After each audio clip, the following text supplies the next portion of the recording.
ಅಲ್ಲಮ ಪ್ರಭುವಿನ ವಚನ ದರ್ಶನ ಪ್ರವಚನ ಉದ್ಘಾಟನೆ. ಸಜ್ಜನರ ಸಂಘದಿಂದ ಬದುಕು ಪಾವನ. ಚಂದ್ರಶೇಖರ್ ಬನ್ನಾಳೆ ಹೇಳಿಕೆ.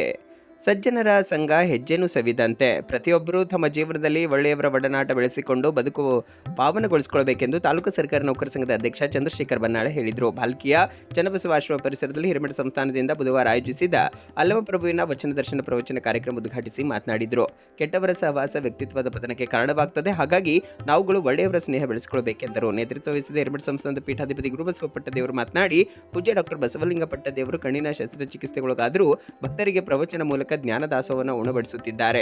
ಅಲ್ಲಮ ಪ್ರಭು ಹನುಮ ಮಂಟಪಕ್ಕೆ ಗೌರವ ಘನತೆ ತಂದುಕೊಟ್ಟವರು. ಅಂತಹ ಶರಣರ ಕುರಿತು ಪೂಜ್ಯರು ಅಲ್ಲಮ ಪ್ರಭುವಿನ ವಚನ ದರ್ಶನ ವಿಷಯದ ಮೇಲೆ ಪ್ರವಚನ ನೀಡುತ್ತಿದ್ದಾರೆ. ಭಕ್ತರು ಹೆಚ್ಚಿನ ಸಂಖ್ಯೆಯಲ್ಲಿ ಸಕಾಲಕ್ಕೆ ಆಗಮಿಸಿ ಪ್ರವಚನ ಆಲಿಸಿ ತಮ್ಮ ಜೀವನದಲ್ಲಿ ಅಳವಡಿಸಿಕೊಳ್ಳಬೇಕೆಂದು ಸಲಹೆ ನೀಡಿದರು. ಸಾನ್ನಿಧ್ಯ ವಹಿಸಿದ ಡಾಕ್ಟರ್ ಬಸವಲಿಂಗ ಪಟ್ಟದೇವರು ಮಾತನಾಡಿ, ಅಲ್ಲಮ ಪ್ರಭುಗಳು ಶ್ರೇಷ್ಠ ಮಹಾನುಭಾವಿಗಳು. ಅವರ ಚಿಂತನೆಗಳು ವ್ಯಕ್ತಿ ಸಮಾಜ ಕಲ್ಯಾಣಕ್ಕೆ ದಾರಿದೀಪವಾಗಿವೆ. ಅವರ ವಚನಗಳು ಬೆಳಗಿನ ರೂಪದಲ್ಲಿದ್ದು ಅದನ್ನ ಅನುಭವದಿಂದ ತಿಳಿದುಕೊಂಡ್ರೆ ಮನಸ್ಸಿಗೆ ನೆಮ್ಮದಿ, ಶಾಂತಿ, ಸಮಾಧಾನ ದೊರೆಯುತ್ತದೆ. ಅವರ ಅನುಭವಕ್ಕೆ ಚಿಂತನೆಗಳು ನಮ್ಮ ಜೀವನ ಅಧ್ಯಾತ್ಮದ ಕಡೆಗೆ ಕೊಂಡೊಯ್ಯುತ್ತದೆ. ಅಲ್ಲಮ ಪ್ರಭುವಿನ ಜೀವನ ಅಧ್ಯಾತ್ಮ ಜೀವಿಗಳಿಗೆ ಮಾದರಿಯಾಗಿದೆ. ತಾವೆಲ್ಲರೂ ಅಲ್ಲಮ ಪ್ರಭುವಿನ ವಚನ ಪ್ರಸಾದ ಸೇವಿಸಲು ಪ್ರತಿನಿತ್ಯ ಆಗಮಿಸಬೇಕೆಂದು ತಿಳಿಸಿದರು. ಪ್ರಭುಲಿಂಗ ಸ್ವಾಮೀಜಿ, ಸಿದ್ದಬಸವ ಸ್ವಾಮೀಜಿ, ಶಿವಬಸವ ಸ್ವಾಮೀಜಿ ಮಾತನಾಡಿದರು. ತಾಲೂಕು ವಚನ ಸಾಹಿತ್ಯ ಪರಿಷತ್ ಅಧ್ಯಕ್ಷ ಗುಂಡಪ್ಪ ಸಂಗಮಕರ್ ಬಸವಗುರು ಪೂಜೆ ನೆರವೇರಿಸಿದರು. ಗುರುಪ್ರಸಾದ ಶಾಲೆ ಮಕ್ಕಳು ವಚನ ನೃತ್ಯ ನಡೆಸಿಕೊಟ್ರು. ಸಾಹಿತಿ ರಾಜು ಜುಬ್ರೆ ವಚನ ಪ್ರಾರ್ಥನೆ ನಡೆಸಿಕೊಟ್ರು. ಶ್ರೀದೇವಿ ಶಾಂತಯ್ಯ ಸ್ವಾಮಿ, ಶೋಭಾ ನಾಗಶೆಟ್ಟಿ ಚೋಳ, ಧನರಾಜ್ ಖರ್ಗೆ ಅವರಿಂದ ಭಜನೆ ನಡೆಯಿತು. ಶ್ರಾವಣದ ಮಾಸದ ಪ್ರವಚನ ಸೇವಾ ಸಮಿತಿ ಅಧ್ಯಕ್ಷೆ ಸ್ವರೂಪ ಬಂಡೆಪ್ಪ ಬಳತೆ ಅವರು ಸ್ವಾಗತಿಸಿದರು.